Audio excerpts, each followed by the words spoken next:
पण आमचे विषय दोन आहेत ते घेतो, मग तुमचा प्रश्न विचारा. मागं उशीर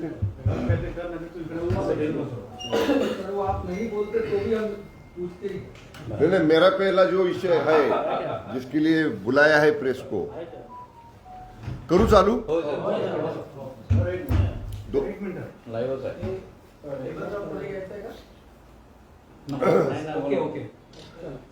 बोला सर. दोन महत्वाच्या विषयांकरता आज आपल्याला या ठिकाणी मी निमंत्रित केलेला आहे. एक म्हणजे तारखेप्रमाणे 30 नोव्हेंबरला शिवप्रताप दिन हा मोठ्या प्रमाणामध्ये किल्ले प्रतापगडावरती सातारा जिल्ह्यामध्ये आपण साजरा करतो आहे. शिवप्रताप दिनाला एक खूप मोठं महत्त्व इतिहासामध्ये आहे. गेली जवळपास 350 वर्ष या तारखेला किल्ले प्रतापगडावरती शिवप्रताप दिन त्या परिस्थितीनुसार साजरा केला जात होता. यावर्षी पहिल्यांदाच सातारा जिल्हा प्रशासनाच्या वतीनं, शासनाच्या वतीनं आपण माननीय मुख्यमंत्री एकनाथजी शिंदे साहेब, माननीय उपमुख्यमंत्री देवेंद्रजी फडणवीस साहेब या दोघांच्याही प्रमुख उपस्थितीमध्ये मोठ्या प्रमाणामध्ये सकाळी 10 वाजल्यापासून दुपारी 2 वाजेपर्यंत कार्यक्रम हे शिवप्रताप दिनाचे या ठिकाणी आपण आयोजित केलेले आहेत. आदल्या दिवशी 29 तारखेला रात्री आणि 30 तारखेला रात्री संपूर्ण किल्ले प्रतापगडावरती विद्युत रोषणाई आणि पहिल्यांदाच मोठ्या प्रमाणामध्ये लेझर शो आपण त्या ठिकाणी आयोजित केलेला आहे. संपूर्ण किल्ल्याची रंगरंगोटी, त्या ठिकाणी भगव्या पताका आणि संपूर्ण किल्ला हा एक प्रकारे नटवलेला, आपल्याला सजवलेला आपल्याला त्या ठिकाणी पाहायला मिळेल. जो प्रमुख बुरुज आहे प्रतापगड किल्ल्याचा, टिहाळणी बुरुज, त्या मुख्य बुरुजावरती 75 फुटी भगवा ध्वज पहिल्यांदाच या ठिकाणी आपण माननीय मुख्यमंत्री आणि उपमुख्यमंत्री महोदयांच्या हस्ते त्या ठिकाणी फडकावणार आहोत. त्याचबरोबर छत्रपती शिवाजी महाराजांचा किल्ले प्रतापगडावरती जो पुतळा आहे त्या पुतळ्यावरती हेलिकॉप्टरनं पुष्पवृष्टी करून तिथं माननीय मुख्यमंत्री महोदयांनी, उपमुख्यमंत्री महोदयांनी पुष्पचक्र अर्पण करून अभिवादन केल्यानंतर जिल्हा पोलीस दलाच्या वतीनं मानवंदना छत्रपती शिवाजी महाराजांना त्या ठिकाणी दिली जाणार आहे. त्याच्यानंतर लगेचच मर्दानी खेळ आणि ढोल पथक, लेझिम पथक जे पारंपरिक आहेत वाद्य किंवा खेळ त्याचं देखील सादरीकरण किल्ल्यावरती या ठिकाणी केलं जाणार आहे. आणि अशा पद्धतीनं मोठ्या उत्साहामध्ये, दिमाखामध्ये आणि शानदारपणानं सातारा जिल्हा प्रशासनाच्या वतीनं शिवप्रताप दिन या ठिकाणी आपण 30 तारखेला साजरा करत आहोत. दुसरा घेऊ लगेच. त्याचबरोबर हा एक विषय झाला. दुसरा विषय शनिवारी 3 डिसेंबरला 2 समन्वयक मंत्री म्हणून जी आमची महाराष्ट्र कर्नाटक सीमा प्रश्नावरती नियुक्ती झालेली आहे ते माननीय चंद्रकांत दादा पाटील आणि मी, आम्ही 3 डिसेंबरला पूर्ण दिवसभर सकाळी 11 वाजल्यापासून सायंकाळपर्यंत बेळगावला जात आहोत. सीमावर्ती भागातल्या गावांचे जे प्रतिनिधी आहेत, जी सीमावर्ती भागातले लोकांचा महाराष्ट्रात सामील होण्यासाठीचा लढा आहे, त्या ज्या संघटना आहेत त्या सगळ्यांच्या पदाधिकाऱ्यांच्या बरोबर, प्रमुख लोकांच्या बरोबर आम्ही त्या ठिकाणी चर्चा करणार आहोत. ज्या 2020 सालापासूनच्या सुविधा हे महाराष्ट्र सरकार ह्या 865 गावांना आपण देत होतो, परंतु त्या बंद होत्या, त्या सुरू करणं, त्या अधिक चांगल्या कशा देता येतील या बाबतीत तिथल्या स्थानिक लोकांच्या ज्या अपेक्षा महाराष्ट्र राज्याकडनं आहेत त्या सविस्तरपणानं आम्ही माननीय चंद्रकांत दादा आणि मी आम्ही दोघंही जाणून घेणार आहोत. आणि तिकडून आल्या आल्या आम्ही लगेचच आमचा अहवाल माननीय मुख्यमंत्री आणि माननीय उपमुख्यमंत्री महोदयांना सादर करणार आहोत. समन्वयक मंत्री म्हणून माझी आणि माननीय चंद्रकांत दादांची हीच भूमिका आहे की आपल्याला हा प्रश्न न्यायालयीन जरी असला तरी न्यायालयीन लढा लढायसाठी आमची पूर्ण तयारी झालेली आहे. माझी नेमणूक झाल्यानंतर जवळपास 3 ते 4 वेळा आमचे जे दिल्लीमधले advocate on record advocate Shivajirao Jadhav त्यांच्याशी माझं बोलणं झालं आणि सिनियर काउन्सिल वैद्यनाथन साहेब आणि द्विवेदी साहेब या दोघांच्याही बरोबर आम्ही तिथं बैठक आयोजित, म्हणजे तिथं आमची कॉन्फरन्स आयोजित करण्याची विनंती आमच्या दिल्लीतल्या ॲडव्होकेटना केलेली आहे. जेव्हा ती वेळ निश्चित होईल तेव्हा मान्य दादा आणि आम्ही दोघंही दिल्लीला जाऊ आणि एक्सपर्टाईट कशी ही मॅटर करता येईल, अधिक स्ट्रॉंगली, अधिक भक्कमपणानं राज्याची बाजू कशा पद्धतीनं काय फॉर्मॅटमध्ये आपल्याला माननीय सुप्रीम कोर्टासमोर मांडता येईल याचं सुद्धा विस्तृतपणानं चर्चा त्या कॉन्फरन्समध्ये आम्ही दिल्लीला जाऊन करू. हा प्रश्न न्यायालयीन बाजू एका बाजूला लढत असताना आपल्या मराठी भाषिकांना सवलती कशा देता येतील, मदत कशी करता येईल, त्याला अधिक काय सुविधा राज्य सरकारकडनं आपल्या कशा देता येतील याच्या बाबतीतली तिथल्या स्थानिक पदाधिकाऱ्यांची चर्चा आम्ही 3 तारखेला करणार आहोत आणि त्या सवलती देखील देण्याबाबतीत माननीय सीएम साहेब आणि माननीय डीसीएम साहेब सकारात्मक आहेत. लवकरच त्याच्यावरही आम्ही निर्णय घेऊ. माझी झाली. सीमा भागातली काही गावं जी आहे त्या गावांनी सुद्धा मागणी केली होती की आम्हाला कर्नाटकात जायचंय. म्हणजे जत मधली काही गावं आहेत, चंद्रपूरमध्ये ज्योती मधली काही गावं आहेत. बरं का, ही जुना फार विषय आहे 15 वर्षापूर्वीचा, जेव्हा की त्यांना पिण्याच्या पाण्याच्या प्रश्नाची काही अडचण होती. कृष्णा खोरेचा म्हैसाळ विस्तार टप्पा 2 हा म्हणजे याचा आराखडा सुद्धा बनला नव्हता. त्यावेळी कदाचित काही लोकांची ही भावना असेल, परंतु आत्ता मी स्थानिक प्रशासनाकडनं ह्याची सगळी माहिती घेतली. आत्ताच मी जत भागामध्ये स्वतः जाणार होतो, परंतु मला जिल्हाधिकाऱ्याने तिथल्या सांगितलं की जवळपास 60-70% ग्रामपंचायतीच्या निवडणुकीची आचारसंहिता तिथं सुरू आहे. ग्रामपंचायतीच्या निवडणुकीची आचारसंहिता सुरू असल्यामुळं मंत्र्यांनी अशा पद्धतीचा दौरा करणं आचारसंहितेच्या नियमाचं कदाचित नियमात बसणार नाही. म्हणून जिल्हाधिकाऱ्याने मला विनंती केली की निवडणुकाचा हा कार्यक्रम संपल्यानंतर आपण या. पण म्हैसाळ टप्पा 2 हा जो आपण जवळपास 1250-1300 कोटी रुपयांचा आराखडा आहे तो आता टेक्निकल स्क्रुटिनी कमिटी समोर आहे. टेक्निकल स्क्रुटिनी त्या कमिटीची झाल्या त्याला तात्काळ प्रशासकीय मान्यता, तांत्रिक मान्यता देण्यासाठी निश्चितपणानं जलसंपदा विभाग सकारात्मक आहे. आज तारखेला तरी एकाही व्यक्तीची अशा पद्धतीची मागणी ऑन रेकॉर्ड नाही आणि कुणीही असं बोललेलं नाही सध्या तरी. तुमच्या दौऱ्यापूर्वी किती विरोध प्रदर्शन सुरू झालेलं त्याच्याबद्दल त्यांचा विरोध काही जरी असला तरी आम्ही 2 राज्यांमधला प्रश्न सोडवण्यासाठी आपल्या राज्यानं नेमलेले समन्वयक मंत्री आहोत. आम्ही आमचा अधिकृत दौरा हा त्या राज्य सरकारला कळवणार आहोत.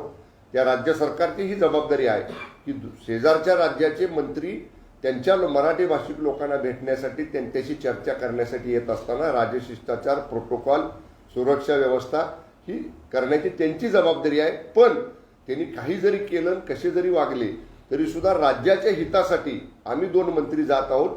जी परिस्थिती समोर येईल त्याला सामोरं जाण्याची आमची दोघांचीही तयारी आहे. देसाई साहेब, तुम्ही सगळं सांगताय, पण दुसऱ्या बाजूला उद्धव ठाकरे सांगतायत की पंढरपूर सारखं शहर म्हणजे तीर्थक्षेत्र सुद्धा विठ्ठल कर्नाटकात जायचं तयारीत आहे आणि राज्य सरकार त्यांना कोणी सांगितलं?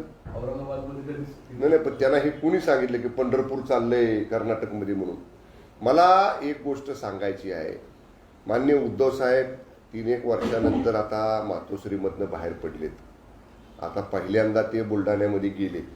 त्यांना कुणी ब्रीफिंग दिलं, त्यांना कुणी पंढरपूरची माहिती सांगितली मला माहीत नाही. पण आपण वक्तव्य करताना त्याची सत्यता पडताळून माननीय उद्धवजींच्या सारख्या राज्याचे माजी मुख्यमंत्री राहिलेल्या वरिष्ठ नेत्यांनी करणं गरजेचं आहे. पंढरपूरमधला एकही व्यक्ती किंवा कुणीही असं वक्तव्य केलं नाही. उद्धवजी ठाकरे साहेबांकडे अशी चुकीची माहिती कुणीतरी देतं, त्याची सत्यता न पडताळता ते बोलतात आणि त्याचा परिणाम राज्यामध्ये होत असतो. त्यांनी जे वक्तव्य त्याला करायचे त्याची सत्यता, त्याची दुसरी बाजू सुद्धा पडताळून बघावी, मग बोलावं अशी माझी त्यांना विनंती आहे. राज्याचा मंत्री म्हणून आमची भूमिका ही आहे. राज्याचे प्रमुख म्हणून माननीय मुख्यमंत्री एकनाथजी शिंदे साहेबांची, माननीय उपमुख्यमंत्री देवेंद्रजी फडणवीस साहेबांची हीच भूमिका आहे. 1 इंचही जमीन महाराष्ट्रातली आम्ही बाहेर जाऊ देणार नाही.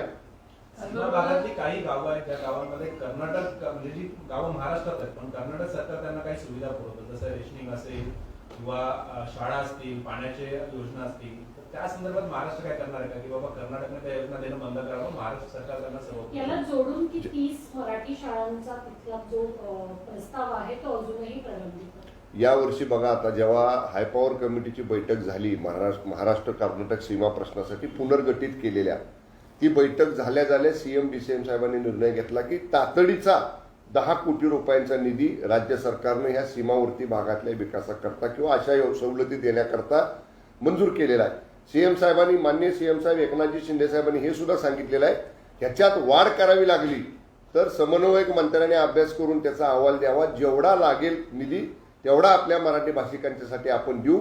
निधी कमी पडू दिला जाणार नाही. त्याचीच प्राथमिक चर्चा करायला आम्ही दोघं जण जातोय. सगळ्यांच्या बरोबर सविस्तर चर्चा करू. पूर्ण दिवसभर आम्ही तिथं आहोत. वेळ पडला तर आम्ही तिथं मुक्काम सुद्धा करू. जर लोकांची जास्त गर्दी असली, जास्त लोकांना भेटायचं असं तर आम्ही वेळ प्रसंगी मुक्कामही करू. सविस्तर चर्चा करू. पहिलीच भेट आहे. वेळ पडली तर दुसऱ्यांदा एखादी भेट देऊ, तिसऱ्यांदा दुसऱ्या भागामध्ये जाऊन भेट देऊ. पण निश्चितपणे आपल्या मराठी भाषिकांना सवलती देण्यासाठी जे जे करावं लागेल ते करायची तयारी राज्य सरकारची आहे. नाही, पण कर्नाटक बेस्ड ज्या सुविधा दिल्या त्या बंद देऊ ना. आपण सुद्धा द्यायला त्या कुठली बंद करण्यासंदर्भात काही आपण सुद्धा द्यायला कुठलीही अडचण नाही. आपण शैक्षणिक सुविधा देत होतो. तिथल्या मराठी भाषिक शाळा आहेत त्यांना अनुदान. हा विषय सीमा भागातला नाही, म्हणजे तिकडच्या कर्नाटकातला नाही, महाराष्ट्रातील जी गावं आहेत त्या गावांमध्ये कर्नाटक सुविधा देते. नाही, महाराष्ट्रामधल्या गावांना कसं कर्नाटक सुविधा देऊ शकत अनेक ठिकाणी अशी गावं नाही. आहेत. नाही. म्हणजे मी स्वतः काही गावांमध्ये गेलेलो आहे. आम्ही त्याची खात्री करू. पण महाराष्ट्रामध्ये असणारी गावं यांना तर आपलं रेशनिंग आहे, यांना तर आपल्या पिण्याची योजना आहेत, सगळ्या सुविधा आपल्या आहेत. अशी कुठली गावं असतील तर तुम्ही जरूर मला पॉइंट आउट करा. जरूर तिथल्या संबंधित सरकारी यंत्रणेला आम्ही सूचना देऊ, तपासून घेऊ. पण राज्यामध्ये आपल्या असताना दुसऱ्या राज्यानं येऊन त्यांना काय द्यावं अशी महाराष्ट्राची परिस्थिती नाही. महाराष्ट्र राज्य आर्थिक भक्कम आहे, प्रगत आहे. उलट आपण जे आता वादातीत भाग हा 865 गावांचा आहे त्यांना अधिक सुविधा द्यायचा प्रयत्न करतोय. तर नैसर्गिकरित्याच राज्यात असणाऱ्या गावांची पूर्ण जबाबदारी राज्य सरकारची, जे त्यांच्यासाठी करावं लागेल ते आम्ही सगळं करू.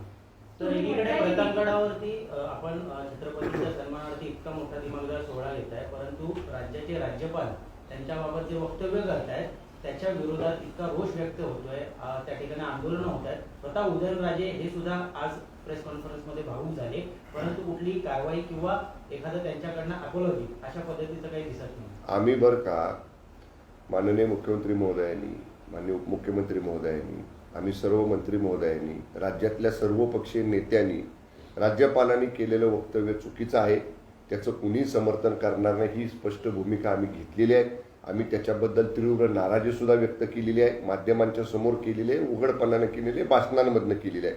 आम्ही कुणीही माननीय राज्यपाल महोदयांच्या छत्रपती शिवरायांच्याबद्दल केलेल्या वक्तव्याचं कधीही आम्ही या ठिकाणी म्हणजे त्याचं समर्थन तर सोडाच, परंतु त्याच्या बाबतीत आम्ही नेहमीच नाराजी व्यक्त केलेली आहे. छत्रपती शिवाजी महाराज हे कालही आमचे दैवत होते, कालही आमचा आदर्श होते, आजही आमचे दैवत आहेत, आदर्श आहेत, तर पुढे हजारो शेकडो वर्ष राहणार आहे.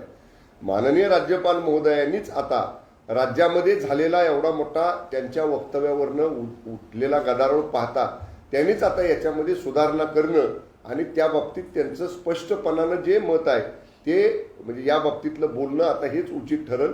कारण ते एका मोठ्या पदावर बसलेले आहेत.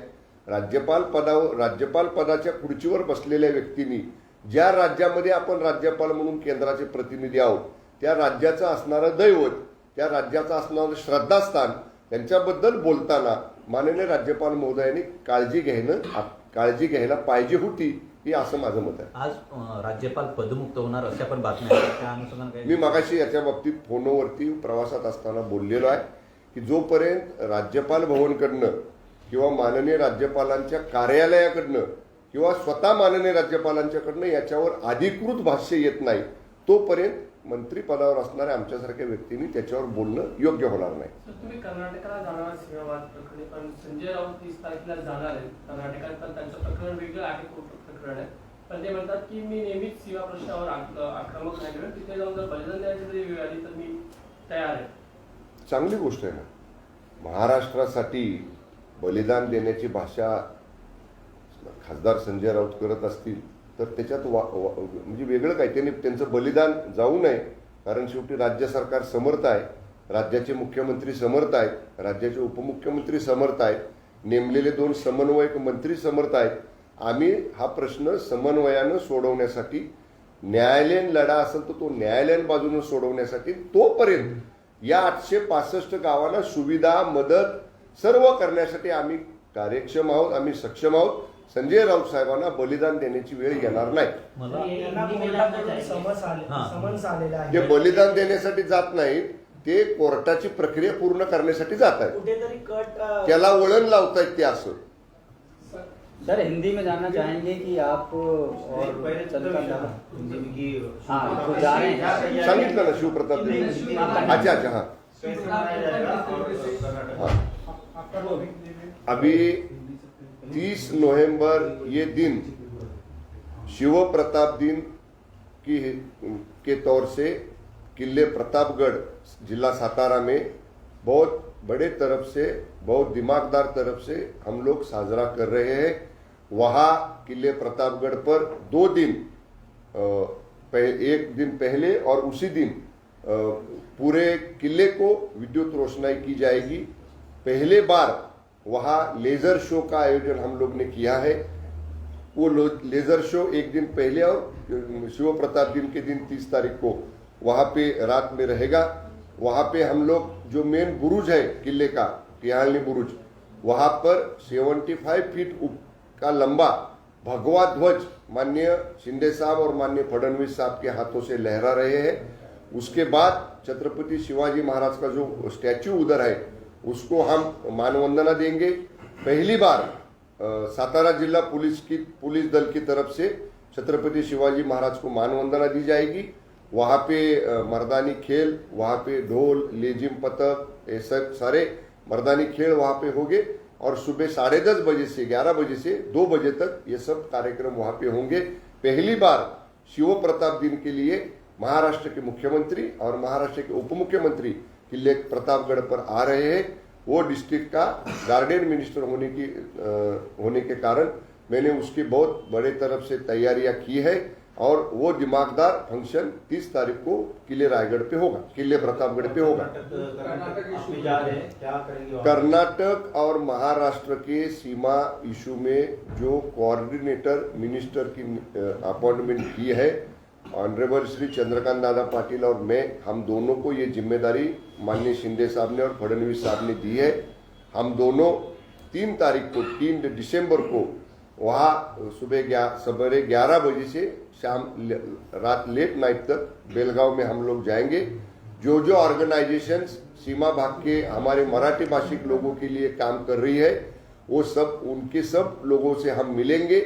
महाराष्ट्र राज्य की तरफ से उनकी क्या अपेक्षा है, हमारे तरफ से वो क्या चाहते हैं, ये सब हम जानकारी लेंगे। न्यायालय और जुडिशियल मैटर जो सुप्रीम कोर्ट में पेंडिंग है इसके बारे में भी हम लोग ने जो काम किया है उसके बारे में वो उनको हम लोग ब्रीफ करेंगे।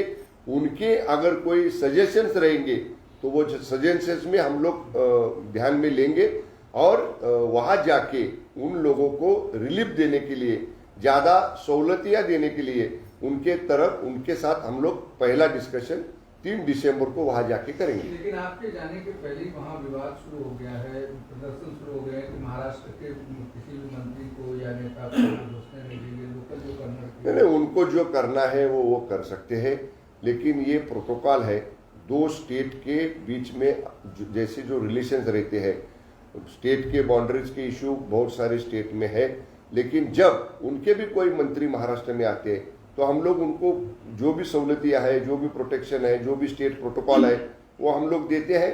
और हम लोग ऐसे अचानक नहीं जा रहे।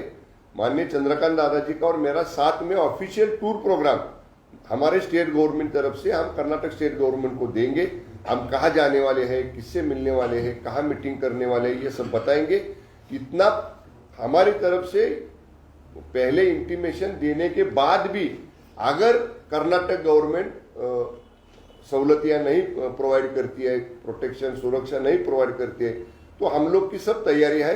हम तो शिवसेना में है, हम तो बाला साहब की शिवसेना के मंत्री है। हमको समाज के सामने जाके राज्य के हित के लिए अगर हमारे ऊपर कोई हमला भी वहां होता है तो उसका सामना करने की हमारी तैयारी है। राज्यपाल को लेकर लगातार विरोध हो रहा है और अल्टीमेटम भी दिया है महाराष्ट्र बंद का, तो उनकी तरफ से अभी तक कोई खेद नहीं आया। लगातार उनको वापस भेजने की मांग हो रही है और सरकार इस पर कोई एक्शन नहीं ले रही, कुछ बोल नहीं रही, ऐसे आरोप हो रहे हैं। देखिए, सरकार की तरफ से माननीय सीएम साहब ने और डीसीएम साहब ने इसके ऊपर नाराजगी व्यक्त की है। हमने इसका समर्थन हम कभी भी नहीं करेंगे, ये भी कहा है। और छत्रपति शिवाजी महाराज महाराष्ट्र राज्य के ही नहीं पूरे हिंदुस्तान के आदर्श और देवता है, ये हम लोग ने बार बार स्पष्ट किया है। अभी हमारा यही कहना है कि अगर स्लिप ऑफ टंग भी अगर राज्यपाल की वो टाइम हुई है, लेकिन उसके बाद 4-5 दिन जितना इसके ऊपर क्रिटिसाइज हुआ है, जितना महाराष्ट्र के और देश भर के लोगों ने इसके ऊपर नाराजगी व्यक्त की, अभी राज्यपाल महोदय ने खुद ने ही सामने आके ये सब सिचुएशन को सामने देखते हुए उनका खुद का क्लेरिफिकेशन अगर देते हैं तो वो अच्छा रहता है, लेकिन अभी तक तो उन्होंने दिया नहीं। लेकिन हम लोग इसको कभी भी राज्यपाल की इस सभी जो वक्तव्य है इसके ऊपर हम लोग ने तीव्र शब्द से मीडिया के सामने भी, हमारे पब्लिक फंक्शंस में भी नाराजगी व्यक्त की है, और ये वक्तव्य राज्यपाल का ठीक नहीं है, ऐसे हमने बार बार कहा है। क्या हटाने की मांग कर- संजय राउत ने कहा कि जिस तरीके से आप लोगों ने सावरकर के इशू को लेकर राहुल गांधी के खिलाफ निंदा प्रस्ताव पास किया, वैसे छत्रपति के खिलाफ इस तरीके के बयान देने पर राज्यपाल के खिलाफ निंदा प्रस्ताव कैबिनेट में क्यों नहीं पारित? देखिए, राज्यपाल के बारे में डिसीजन लेने का पावर सेंट्रल होम मिनिस्ट्री को और केंद्रीय गवर्नमेंट को है, ये राज्य सरकार का अधिकार नहीं है। फिर भी हम लोग ने इसके ऊपर नाराजगी जाहिर की है, हम लोग ने इसके ऊपर हमारे स्टेटमेंट्स दिए, और हमारे सब स्टेटमेंट्स का, हमारी नाराजगी का दखल हमें लगता है केंद्र सरकार ने लिया होगा, और जरूर इसमें केंद्र सरकार कुछ न कुछ हल निकलेगी। सर दुसरा प्रश्न असा आहे की महाराष्ट्रामध्ये अनेक शेतकऱ्यांचे सर, कल राज ठाकरे इन्होंने भाषण किया और भाषण में उन्होंने राहुल गांधी को लेकर भी कुछ बातें कही कि वो कमजोर दिमाग के हैं, और सावरकर जी को लेकर उन्होंने जिस तरह से बातें की, उन्होंने उद्धव ठाकरे की कहा कि हिंदुत्व मराठी के मुद्दे पर उन्होंने कोई भूमिका नहीं है, लाउड स्पीकर का मुद्दा हो। आप उनके भाषण को कैसे देखते हैं? देखिए, राज ठाकरे साहब जो है वो प्रैक्टिकल बातें करते हैं। देखिए, सावरकर जी का अवमान और सावरकर जी के बारे में किया हुआ उनका वक्तव्य ये कोई भी सहन नहीं करेगा। जिन्होंने काले पानी की सजा भुगती है, जिनको स्वातंत्र्यवीर कहा जाता है, जिन्होंने इंडिपेंडेंस के लिए अपना त्याग दिया, बलिदान दिया, ऐसे महान नेता के बारे में उन्होंने माफीनामा लिखा और उन्होंने ऐसी कुछ बातें की है जो राहुल जी गांधी ने कहा है, ये तो पूरा गलत स्टेटमेंट है। इसके ऊपर पूरे राज्य ने नाराजगी जताई है। लेकिन ऐसी वक्तव्य करके, और महाराष्ट्र में उनका जो भारत जोड़ो का यात्रा चल रही थी, उसमें उन्होंने कंट्रोवर्सी महाराष्ट्र में आके सावरकर जी को जो महाराष्ट्र मानता है किया है, और उसका उन्होंने नतीजा भी पाया है। बहुत सारे लोगों ने उनका विरोध किया, बहुत सारे लोगों ने उनके ऊपर नाराजगी व्यक्त की है। और उद्धव ठाकरे जी के बारे में जो राज ठाकरे साहब ने बात की वो बिल्कुल ठीक है। अभी 3 साल के बाद उद्धव जी बाहर आए हैं घर से, वो कभी 3 साल के बाद बाहर आने के बाद अभी एक प्रोग्राम बुल्ढाना का उन्होंने किया, और उसमें भी उनका भाषण आप सब लोग ने देखा। एक एक्स मुख्यमंत्री का, एक पार्टी के प्रमुख का स्टेट के हित के बारे में, हमारी सरकार काम अभी 5 महीने कर रही है, हमने क्या सुधारना करना है, ऐसे कुछ पॉजिटिव सजेशंस उद्धव जी की भाषण में नहीं था।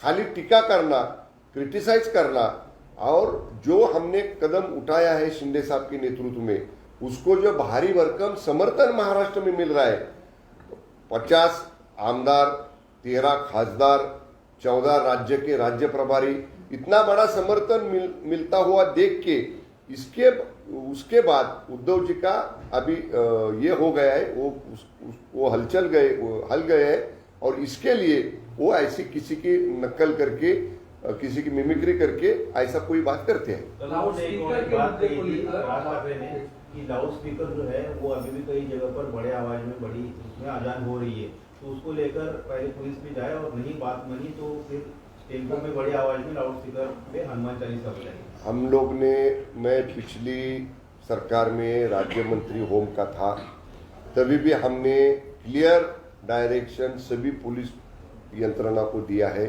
जो डेसिबल का लिमिट दिया है, कोर्ट ने अलाउ किया है, वो डेसिबल की लिमिट में ही लाउडस्पीकर परमिशन लेके लगा सकती है। बिना परमिशन के अगर ऐसा कोई लाउडस्पीकर लगा के ऐसा वो सुप्रीम कोर्ट के ऑर्डर का उल्लंघन करता है, तो उस पे ऊपर कार्रवाई करने का पिछले बार ही हम लोग ने पुलिस को कहा था। अभी भी अगर ऐसा कोई कई जगह चल रहा है तो इसका जरूर फिर से एक बार रिव्यू लिया जाएगा।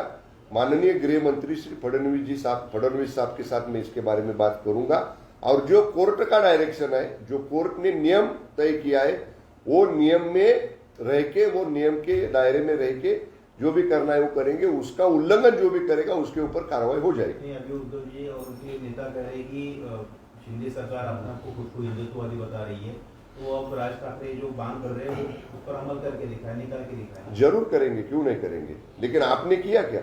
आप जब मुख्यमंत्री थे, आपके साथ आप जब महाराष्ट्र के 2.5 साल मुख्यमंत्री थे, आपने कभी एक आदेश दिया कि ये बंद करो, इसको निकालो? आप खुद का 2.5 साल का आपका टेन्योर देखो ना। आपके साथ कांग्रेस वाली एक तरफ और राष्ट्रवादी वाली एक तरफ बैठते थे। उनके डर की वजह से आपने स्टेटमेंट भी नहीं दिया। ऑर्डर निकालने की तो बात ही नहीं, एक स्टेटमेंट भी नहीं दिया उद्धव जी ने कि ये निकालना चाहिए करके। क्यों? क्योंकि उनके दाएं तरफ बाएं तरफ कांग्रेस और राष्ट्रवादी वाले के लोग बैठते थे। तो हमको ऐसे बोलने की उनको जरूरत नहीं है। हम जरूर जो भी कायदा कानून के दायरे में है उसका इम्प्लीमेंटेशन महाराष्ट्र में हम लोग करेंगे। बेलगांव कोर्ट ने संजय राउत को समन्स भेजा है। संजय राउत का कहना है कि सरकार का एक षड्यंत्र है, उन्हें वहां बुलाकर गिरफ्तार करना चाहते हैं। देखिए, कर्नाटक सरकार का क्या व्यू है तो मैं तो नहीं बता सकता, लेकिन हम सब लोग जानते हैं, अगर एक इशू कोर्ट में पेंडिंग है, पुलिस स्टेशन में पेंडिंग है और उसका चार्जशीट कोर्ट में जाता है, तो पहली बार कोर्ट में जाके हमको कोर्ट के सामने पेश होना पड़ता है। महाराष्ट्र में भी लॉ में वही प्रोविजन है।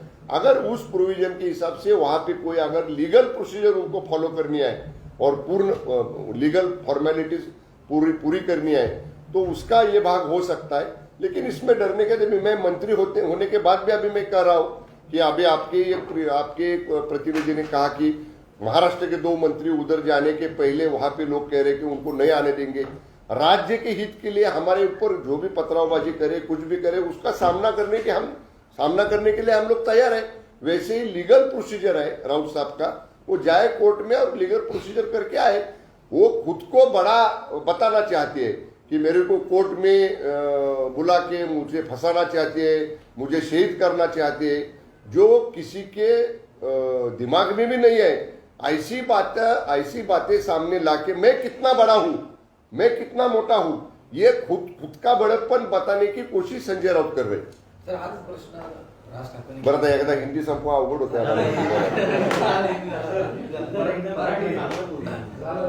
राज ठाकरेंनी भोंग्या संदर्भात जे म्हटलंय की स्थानिक त्या झालं ना, सांगितलं ना। हिंदी झालं, मराठीत बाकी.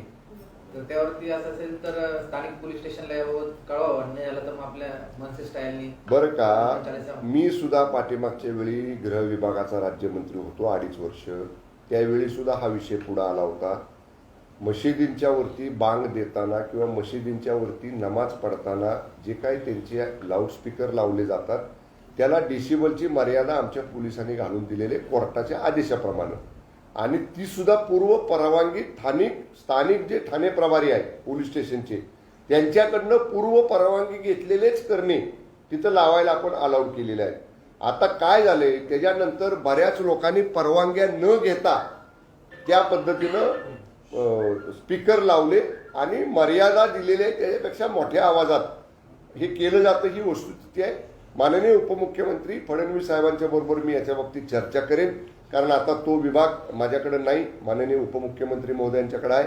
त्यांच्याशी चर्चा करेन आणि निश्चितपणे कोर्टाच्या आदेशाला अधीन राहून जेवढी मर्यादा आवाजाची दिलेली आहे, ज्यांना परवानगी मिळालेली आहे त्यांच्याबद्दल आमचं दुमत असायचं कारण नाही. पण परवानगी न घेता, कोर्टाच्या आदेशाचं पालन न करता साऊंड पोल्युशन, नॉइज पोल्युशन आणि तिथल्या काही लोकांना त्रासदायक अशा पद्धतीने जर काय घडत असेल तर या बाबतीत सीएम साहेबांची, डीसीएम साहेबांची चर्चा करून योग्य तो निर्णय घेतला जाईल.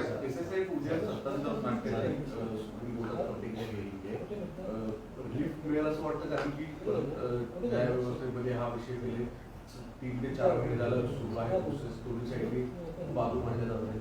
आमचा पहिल्या दिवशीपासून आम्ही सांगतोय, आमचा न्याय व्यवस्थेवरती विश्वास आहे. आम्ही ज्या काही गोष्टी केलेल्या आहेत त्या कायद्याच्या चौकटीत नियमाच्या अधीन राहूनच केलेल्या आहेत. आम्ही कुठलीही कृती, कुठलंही कृत्य नियमबाह्य केलेलं नाही. त्यामुळं न्याय व्यवस्थेवरती आमचा विश्वास आहे. आम्हाला न्यायदेवतेकडनं न्याय मिळेल याची आम्हाला निश्चितपणानं खात्री आहे. सर, एका बाजूला आपण जर बघितलं राज्यामध्ये अनेक ठिकाणी शेतकऱ्यांचे वीज बिल कापले जाते, अशी त्या वस्तुस्थिती राज्यामध्ये. 2 वीज बिल कापत नाहीत, वीज कनेक्शन कापतात. वीज बिल कट केलं तर बरंच आहे ना, मग माफच झालं बरं का. त्याच्यामध्ये वस्तुस्थिती अशी आहे, याच्यापूर्वी जुन्या थकबाकीचे 50% पैसे भरलं तरच वीज जोडली जायची. जुन्या थकबाकीच्या 50%, नाहीतर वीज कट केली जायची पाठीमागच्या 2.5 वर्षामध्ये. हे शिंदे फडणवीस सरकार आल्यानंतर मंत्रिमंडळानं असा निर्णय घेतला की चालू वीज बिल भरा, मग लाईट तुमची कट होणार नाही, चालू वीज बिल असणार. त्यामुळं हा फरक आहे. मागच्या 2.5 वर्षामध्ये जुन्या थकबाकीची, मग किती वर्षाची असेल, 2 वर्षाची असेल, त्याच्या 50% पैसे भरल्याशिवाय वीज जोडली जात नव्हती, ती वीज कट केली जायची.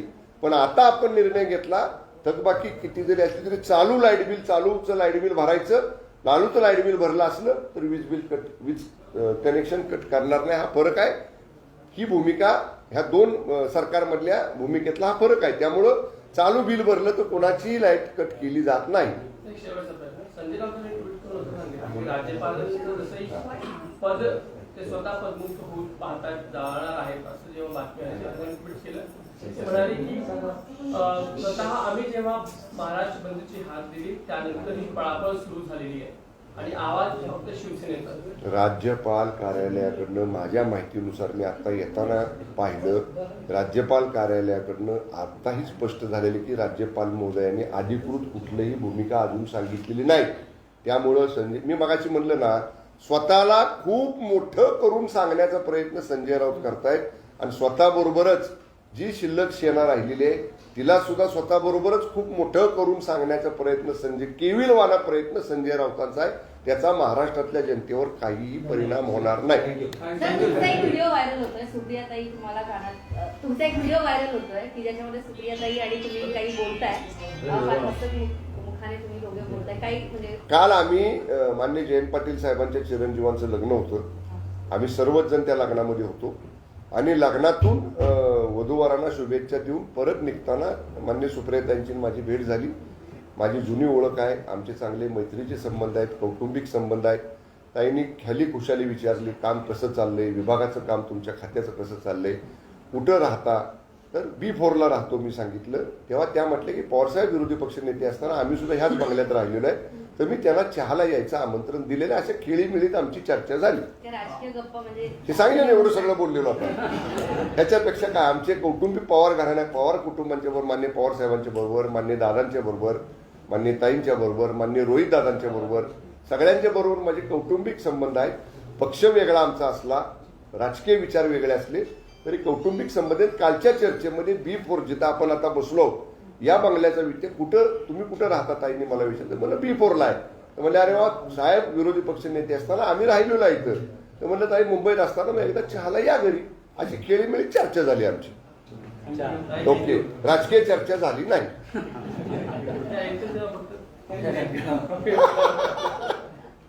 फक्त